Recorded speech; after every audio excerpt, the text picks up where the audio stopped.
Hello, in this video I'm gonna show you how we can open the pop-up view on Samsung Galaxy S24 Ultra. The first thing that we need to do is open the app that we want to use in the pop-up view. So let's say I'm gonna open the Google app. And now in order to open the pop-up view, we can open the background apps. We will see our app, tap on the logo in the middle at the top, and then choose open in pop-up view. And there we go.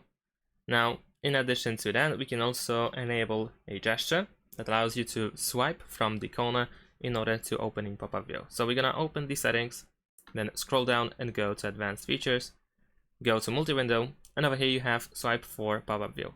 Tap on this slider on the right side, and then you can also tap on the option in order to see the preview how it works. In addition to that, you can also adjust the corner area, which is also highlighted if you change it. So swipe from the top corner towards the middle in order to open the pop-up view. And this is how it works. And that's it. Thanks for watching. Leave a like and subscribe to my channel, and see you in my next videos. Bye.